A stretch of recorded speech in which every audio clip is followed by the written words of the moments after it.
Assalamualaikum warahmatullahi wabarakatuh. Perkenalkan, nama saya Ripa Nursyadah dengan NIM 8605637767. Di sini saya akan melakukan praktikum IPA di SD Modul 2 Makhluk Hidup dan Lingkungannya, KP2, tentang pencemaran lingkungan dengan judul Pencemaran Lingkungan, Pengaruh Deterjen pada Perkecambahan. Tujuan praktikum untuk mengamati pengaruh deterjen pada perkecambahan atau kacang hijau. Alat dan bahan yang saya gunakan: deterjen, air, kapas, kacang hijau, sendok plastik, aluminium foil. Pertama-tama masukkan deterjen ke dalam air. Tuangkan ke gelas yang sudah diberikan label 100%. Lalu masukkan lagi air ke gelas ukuran sisa 500 ml tadi sehingga larutan menjadi 50%. Lalu masukkan ke gelas yang berlabel 50%. Kemudian masukkan lagi air ke sisa 500 ml sehingga larutan menjadi 25%. Lalu masukkan ke gelas label 25%. Setelah itu masukkan lagi air bersih ke gelas ukuran yang sisa 500 ml tadi hingga menjadi larutan 12,50% dan ulang lagi sampai seterusnya. Dan yang terakhir, beri air ledeng ke dalam cup yang sudah diberi label kontrol untuk perbandingan. Lalu masukkan kapas ke setiap gelas yang sudah diberi label tersebut. Dan selanjutnya isi kacang hijau ke dalam masing-masing gelas. Masukkan larutan deterjen ke setiap gelas sesuai masing-masing label.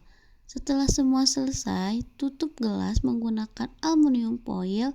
Amati perkembangannya selama 24 jam dan 48 jam.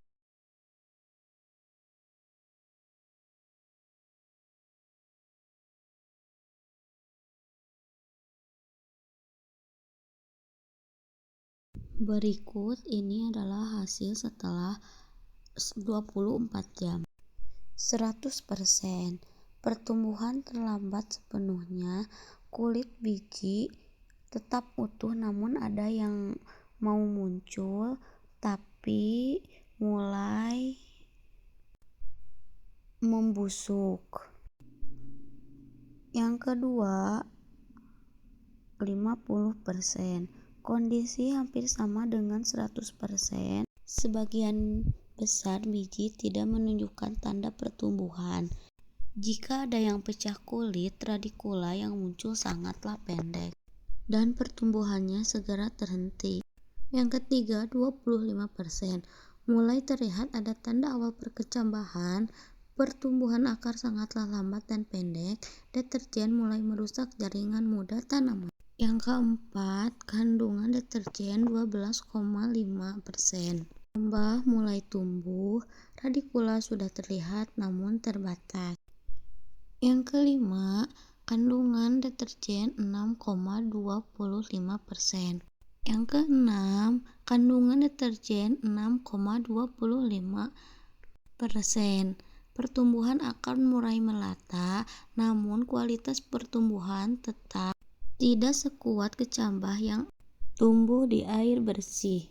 Selanjutnya, kandungan deterjen 3,12%. Pertumbuhan kecambah mendekati normal.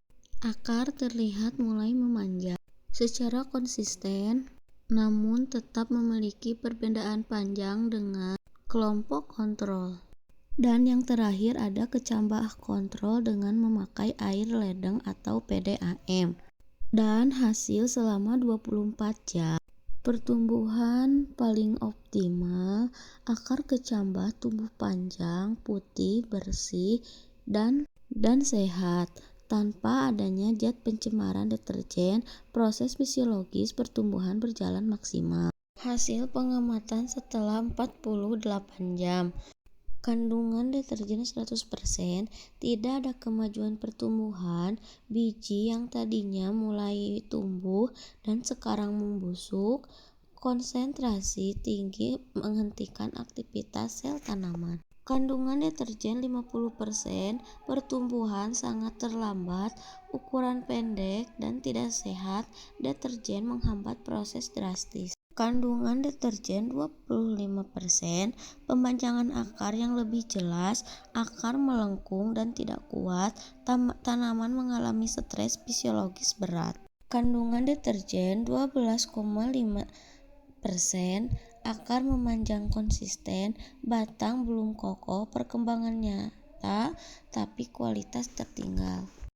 Kandungan deterjen 6,25%, kecambah tumbuh dengan cukup baik, akar memanjang dan bersih, masih mentoleransi residu, laju pertumbuhan tetap tidak maksimal. Kandungan deterjen 3,12%, pertumbuhan aktif, akar memanjang cepat, calon batang mulai tumbuh, hasilnya mendekati kondisi air ledeng.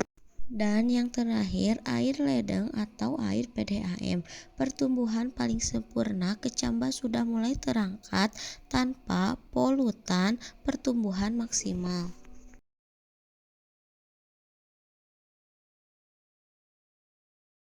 Jadi kesimpulannya, 1. Menghambat pertumbuhan. Semakin tinggi konsentrasi deterjen yang diberikan, maka semakin lambat pula laju pertumbuhan akar pada perkecambahan tersebut. 2. Dampak konsentrasi tinggi. Pada konsentrasi deterjen yang pekat 50% hingga 100%, biji kacang hijau mengalami kegagalan pertumbuhan yang total.